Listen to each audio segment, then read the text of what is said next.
बिस्मिल्लाहिर्रहमानिर्रहीम, अस्सलाम वालेकुम। मैं असदुल्ला खान हूँ। इससे पिछले भी व्लॉग में मैंने उन दो जजेस साहिबान के इख्तलाफी नोट के हवाले से बात की थी जिन्होंने 8 जजेस या एक तरह से कहिए कि 11 जजेस की राय से इख्तलाफ करके अपना फैसला जारी किया है, अपना तहरीरी इख्तलाफी नोट जारी किया है। और जस्टिस नईम अख्तर अफगान, जस्टिस अमीनुद्दीन, जिन्होंने सुप्रीम कोर्ट के अक्सरियती जजेस का तहरीरी फैसला जारी होने से पहले ही अपना इख्तलाफी नोट जारी कर दिया, उस पर अब जाहिर है आप सोच ही सकते हैं कि 11 जजेस की राय एक तरफ हो और 2 जजेस की राय एक तरफ हो तो हमेशा जो ज़्यादा यानी जो अक्सरियती फैसला है उसको अहमियत दी जाती है। लेकिन शायद आपने पहली दफ़ा ही देखा होगा कि अक़लियती फैसले पर प्रेस कॉन्फ्रेंस हो गई है। आज अता थारड़ साहब ने एक तफसीली प्रेस कॉन्फ्रेंस की जिसमें 2 जजेस साहिबान की तरफ से उठाए गए निकात को बहुत प्रोमिनेंस के साथ पेश किया और कहा कि जनाब ये हैं वो नुक्ते देखिए। लेकिन हैरत की बात है, कोई भी जी शऊर शख्स ये देखेगा ना कि भाई अक्सरियती फैसला क्या है, और अब नाफिज तो अक्सरियती फैसला होता है, कभी अक़लियती फैसला तो नाफिज नहीं हुआ, और वो भी इस अक्सरियत के साथ अगर आ रहा हो, यानी आप सोचेंगे 8-5 का फैसला है, ये 8-5 का अक्सरियती फैसला है, 7-6 का भी नहीं है, 8-5 का फैसला। तो 8 जजेस की राय बल्कि 11 जजेस की राय को एक तरफ रख के हुकूमत समझती है ये 2 जजेस की राय जनाब ये कमाल है। इन 2 जजेस की राय पर प्रेस कॉन्फ्रेंस हो रही है तो क्या उन 11 जजेस की तरफ से उठाए गए निकात पर प्रेस कॉन्फ्रेंस नहीं होनी चाहिए, जिन्होंने चलिए अभी तक शॉर्ट ऑर्डर ही सही लेकिन उन शॉर्ट ऑर्डर पर यानी 11 जजेस पर आप तनकीद कर रहे हैं और 2 जजेस की तहसीन कर रहे हैं क्योंकि उन्होंने आपकी मर्जी का फैसला दिया है। तो कोई अकल का इस्तेमाल करना चाहिए कि हमेशा ऐसा होता है कि एक फैसले में इख्तलाफी नोट जजेस का आ जाता है, 1 का भी आता है, 2 का भी आता है, बाज़ों का 3 का भी आ सकता है। तो इख्तलाफी नोट तो बस इख्तलाफी नोट होता है, वो फैसला नहीं होता तारीख की किताबों में। अब देखें ना, आज कंवर दिलशाद साहब ने सही कहा है। कंवर दिलशाद साहब ने कहा है कि हुकूमत जो है इस फैसले पर राय ज़री करके कानून की खिलाफ वर्जी कर रही है। हुकूमती वज़रा, उन्होंने कहा कि हुकूमती वज़रा, कंवर दिलशाद साहब ने कहा है कि हुकूमती वज़रा इस फैसले पर रायज़नी करके आइन की खिलाफवर्जी कर रहे हैं क्योंकि वो ये समझते हैं।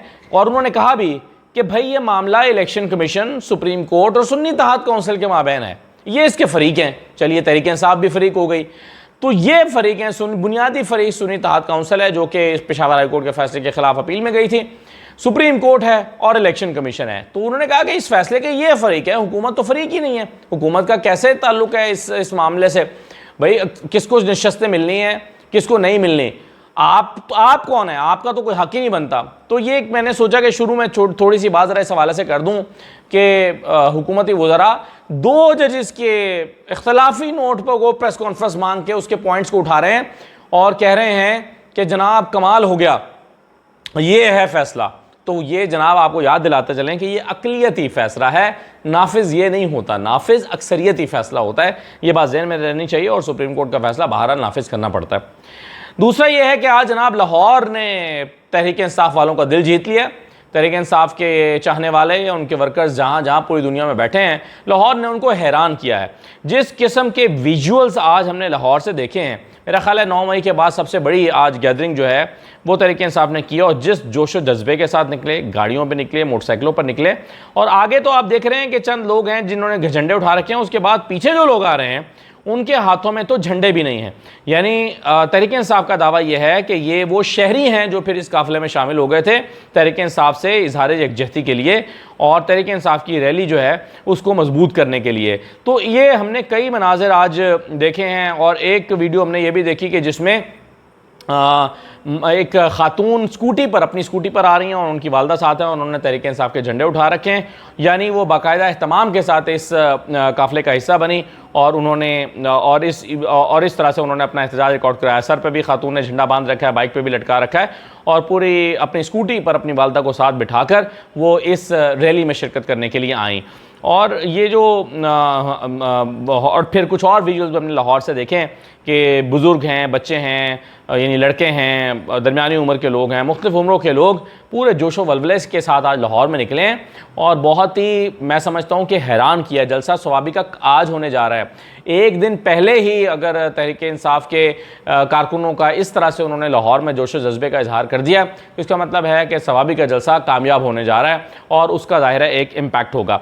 अब ये साहब जो हैं, एक बुज़ुर्ग, इनका भी काफ़ी आज क्लिप वायरल रहा, जिन्होंने बताया कि हमारी नस्लें जो हैं वो किस तरह से डिपेंड कर रही हैं आज के हालात पर, और क्यों ये इंपॉर्टेंट है। और ये बुज़ुर्ग जो हैं पूरे जोश व खरोश के साथ और पाकिस्तान, और ये कह रहे थे कि इमरान खान जो है उन्होंने इमरान खान एक इस कौम को एक तोहफे के तौर पर मिला है और दर्द रखने वाला लीडर है। तो ये सारी बातें इन्होंने की। तो पाकिस्तान तहरीक-ए-इंसाफ ने आज बड़ा एक कामयाब शो मैं समझता हूँ कि किया है यहाँ पर लाहौर में, और एक टीज़र आप इसको कह सकते हैं सवाबी के जलसे का, आप इसको एक ट्रेलर कह सकते हैं। और आप सोचेंगे जो कराची से काफ़िले आ रहे हैं, पूरा खैबर पख्तूनख्वा इकट्ठा हो रहा है, पंजाब से लोग जा रहे हैं। कुछ लोगों का तो ख्याल है कि पंजाब यानी खैबर पख्तूनख्वा से जितने लोग आ रहे हैं पंजाब से भी उतने लोग जा रहे हैं।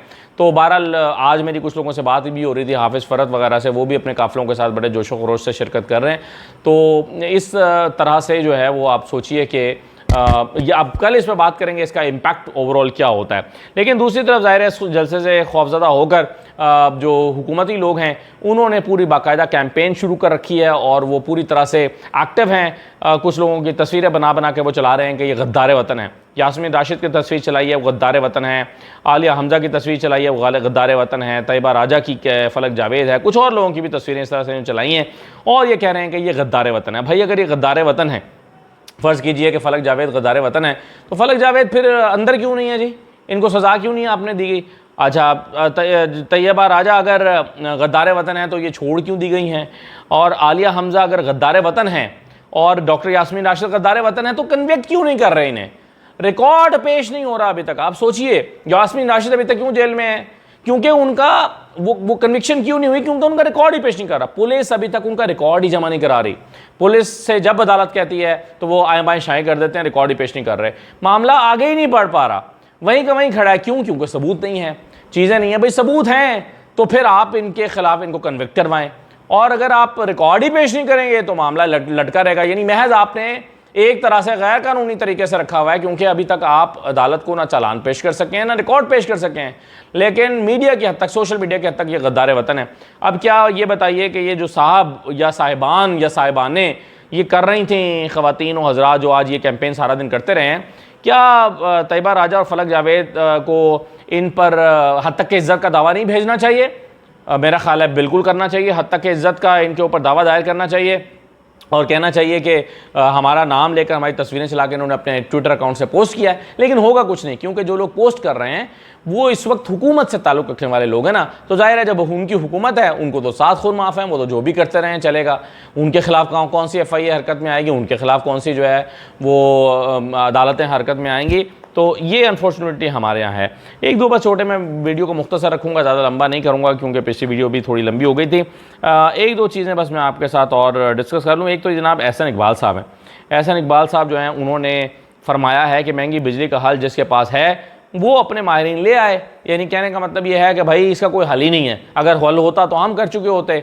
तो वो कह रहे हैं कि हल ही कोई नहीं, अगर किसी के पास है तो वो अपने माहिरीन लेकर आए और हल करा रहे। तो फिर अरस्तु साहब, प्रोफेसर साहब, एहसन इकबाल साहब, हमारे लिए आप काबिल एहतराम है, लेकिन फिर आपकी ज़रूरत ही क्या थी?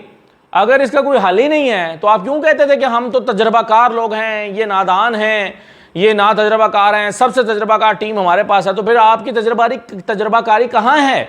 अगर आप इतने तजर्बाकार हैं, आप इतने एक्सपीरियंस हैं, आपके पास इतना जो है वो आपको तरीके आते हैं, तो फिर आप क्यों नहीं बिजली का बहरान, बिजली का मसला हल कर पा रहे? इतने महंगे बिल हैं।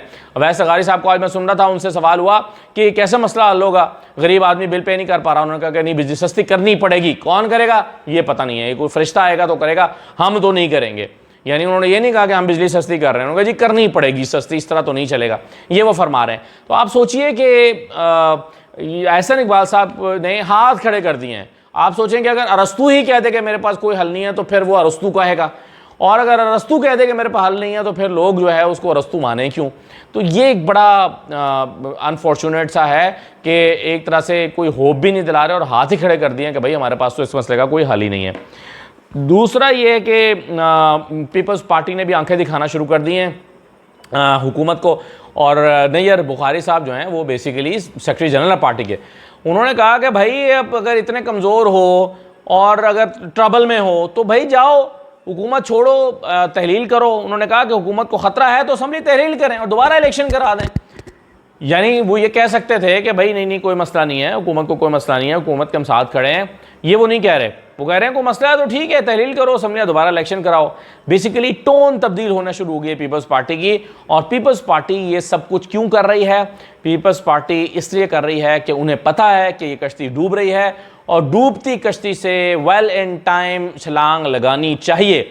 हर अक्लमंद शख्स कश्ती डूबने से पहले जान बचाने की कोशिश करता है, ताकि वो उसके साथ डूबेगा तो जाहिर है फिर तो वो डूब जाएगा। तो सियासी तौर पर यहाँ कोई डूबना नहीं चाहता। इसी तरह के बयान चौधरी सालिक ने पिछले दिनों दिए थे, सालिक हुसैन ने। इसी तरह के बयान काफ लीग के लोगों की तरफ से आ रहे हैं। अभी देखिएगा कुछ दिन में इसी तरह के बयान जो हैं, जूं अक्टूबर नज़दीक आएगा और वैसे वैसे आप देखिएगा कि MQM के भी इस तरह के बयान आने शुरू हो जाएंगे। तो डूबने से पहले सब लोग छलांगे लगाएंगे, लेकिन लोगों को पता है कि इन्होंने छलांगे डूबने से पहले अपनी जान बचाने के लिए लगाई हैं। जैसे अभी देखा आपने पीपल्स पार्टी ने इलेक्शन कैसे लड़ा है, PDM की हुकूमत का हिस्सा थे, जैसे ही इलेक्शन में उतरे नून लीग के खिलाफ हो गए। ये वज़ीर आज़म नालायक है, ये शहबाज शरीफ का दिमाग नहीं है, ये शहबाज शरीफ के दिमाग में बुद्धि में कुछ पड़ता नहीं है, शहबाज शरीफ को मैंने बड़ा समझाया लेकिन शहबाज शरीफ को जो है परफॉर्म ही नहीं कर सकता, और ये जो हैं वो ऐसे हैं वैसे हैं। ये सारा कुछ बिलावल अपनी कैंपेन में कहते रहे। और 3 महीने का वक्फा था, PDM की हुकूमत में थे, 3 महीने का वक्फा था, तनकीद करते रहे और इलेक्शन लड़ते ही साथ बैठ गए। तो आप सोचें ना कि किस किस्म की मुनाफिकत है पाकिस्तान में। इसको सियासत नहीं कहते, इसको मुनाफिकत कहते हैं। और एक बात आखिर में जाते जाते, इस वक्त जो सबसे बड़ा कंसर्न है वो कंसर्न ये है कि सैलाब जो है वो हमारे सर पे खड़ा है, सर पे मंडला रहा है। बल्कि कुछ बस्तियां आज डूबी हैं। आज रुझान के कुछ इलाके डूब गए हैं, आज नसीराबाद के कुछ इलाके डूब गए हैं। यानी बलोचिस्तान के वो इलाके सोबतपुर, नसीराबाद, जो पिछले साल यानी जब सैलाब आया था 2-3 साल पहले, उसमें डूबे थे। और अब फिर वो इलाके जो हैं वो सैलाब का शिकार हो रहे हैं। गिलगित में भी कुछ आज इलाकों में सैलाब आया। तो ये कुछ कोई होटल वगैरह में खबरें देख रहा था, बहना शुरू हो गए हैं। तो ये एक बहुत ही कंसर्न की बात है और हुकूमत को चाहिए इससे पहले कि लोग डूबने लगें, उनके घर सामान सब कुछ ज़रा एक्टिव हो जाए। हुकूमत सारी चीज़ें छोड़ के NDMA को हरकत में लाए, वार्निंग जारी करे जिन इलाकों में सैलाब आने का ख़तरा है। कोहे सुलेमान जहाँ पर पिछली मरतबा सैलाब आया था और बहुत तबाही मचाई थी, वहाँ से फिर बारिशों का पानी नीचे आ रहा है और कुछ जो है वो आज टूटे भी हैं, कुछ जो बंद हैं वो टूटे हैं। तो हुकूमत को इससे पहले कि पानी सर से ऊपर हो जाए, लोग डूबने लगें, हलाकतें होने लगें, खुदा न खास्ता उनके मवेशी पानी में बहने लगें, उससे पहले ज़रूरी है कि हुकूमत हरकत में आए और उसको सीरियस ले। लेकिन ये हुकूमत आपको पता है कि हमेशा तब हरकत में आती है जब बहुत ही सूरत हाल ख़राब होने लगती है। तो ये मौका है कि इस मौके पर आकर हुकूमत को एक्टिव हो जाना चाहिए, एमरजेंसी लगा देनी चाहिए अभी से। और लोगों को डूबने से, उनके घरों को डूबने से और उनके मैं चूँकि पिछली दफ़ा सैलाब को पूरे मैंने बलोचिस्तान में कवर किया था, चमन बॉर्डर तक, यानी शिकारपुर से लेकर नसीराबाद से लेकर चमन बॉर्डर तक मैंने इसको किला सैफुल्ला, किला अब्दुल्ला, पशीन और फिर इसी तरह सिब्बी और सोबतपुर, जाफराबाद, नसीराबाद, ये सारे इलाके मैंने पिछले सैलाब में कवर किए थे। और मैंने देखा था कि लोगों की हालतें क्या हैं। पूरा गांव, एक इमारत भी नहीं बची थी, पूरे के पूरे गांव बह गए थे, इतने बुरे हालात थे। और इन बुरे हालात में जो है लोगों ने अपने आप को बड़ी मुश्किल से दोबारा अपने छोटे छोटे घर बसाए हैं। दोबारा से अगर डूब गए तो इन बेचारों की कमर टूट जाएगी। हुकूमत को अपनी सियासतों को साइड पर रख के जितनी हुकूमत की ज़िंदगी है उनको चाहिए कि वेलफेयर का काम कर जाएं, शायद कोई आपको दुआएं दे। इजाज़त दीजिए, अल्लाह हाफ़िज़।